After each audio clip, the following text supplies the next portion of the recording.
તો કિરીટભાઈ, આ સુરતમાંથી તો મોટું હવાલા રેકેટ પકડાયું છે આમ આદમી પાર્ટીનું, અને આખા ગુજરાતમાં અને દેશમાં પણ એની ચર્ચા છે.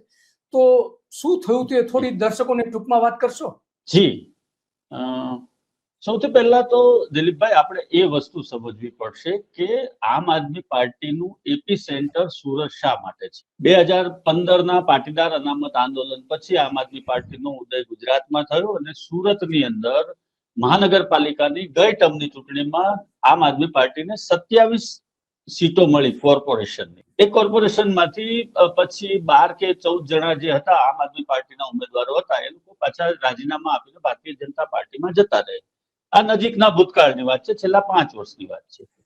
હવે ગોપાલ ઇટાલિયા વિસાવદરમાંથી બાય ઇલેક્શન જીતીને આવ્યા છે, એટલે સુરત ફરી વખત આમ આદમી પાર્ટીના કેન્દ્રમાં છે. અમદાવાદમાં ઈશુદાનભાઈ છે, તો સુરતમાં ગોપાલભાઈ ઇટાલિયા છે. આમ આદમી પાર્ટીને દિલ્હીથી એક મંત્રી અને એમના એક પીએ દ્વારા, મંત્રીના પીએ દ્વારા છેલ્લા લગભગ એમ કહું કે 4 મહિનાના સમયગાળાની અંદર ₹1.25 કરોડ મોકલવામાં આવ્યા છે ગુજરાતના આ જે નગરપાલિકા, મહાનગરપાલિકા અને તાલુકા પંચાયત, જિલ્લા પંચાયતના ઇલેક્શનમાં ઉપયોગમાં લેવા માટે.